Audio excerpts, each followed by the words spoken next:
अस्सलामु अलैकुम वरहमतुल्लाहि वबरकातुहू।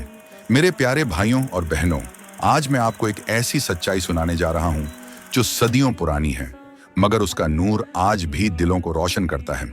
यह है कुरान ए पाक की वह हकीकत जिसे हम अस्हाब ए कहफ यानी गुफा वाले नौजवान के नाम से जानते हैं। कहानी की शुरुआत एक जमाना था जब दुनिया पर अंधेरा छाया हुआ था। लोग अल्लाह को छोड़कर बुतों की पूजा करने लगे थे। हर तरफ जुल्म, गुमराही और जहालत का राज था। उस वक्त एक जालिम बादशाह था जो हर इंसान को मजबूर करता कि वह सिर्फ बुतों की इबादत करे। जो इनकार करता उसका अंजाम मौत होता।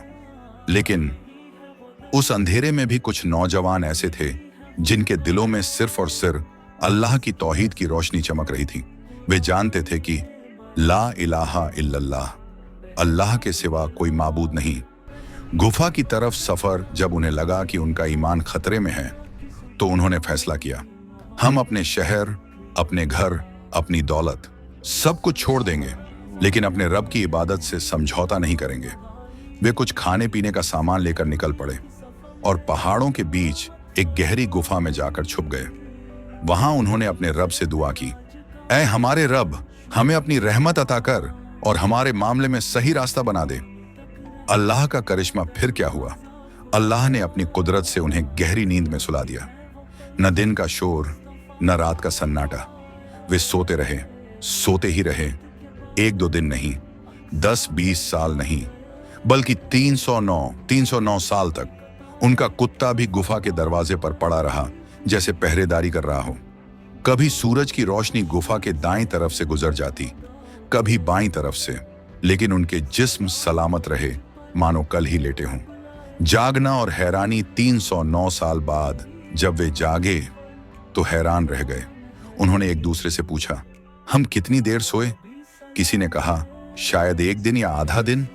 किसी ने कहा, अल्लाह बेहतर जानता है। फिर उन्होंने शहर जाकर खाने के लिए सिक्का भेजा, लेकिन जब लोगों ने वह पुराना सिक्का देखा तो दंग रह गए, क्योंकि वह सिक्का 300 साल पुराना था। लोग दौड़े दौड़े आए और देखा, ये वही नौजवान हैं जिनकी बातें सिर्फ किताबों और किस्सों में सुनी जाती थीं। अल्लाह ने उन्हें जिंदा करके अपनी कुदरत का जबरदस्त निशान बना दिया।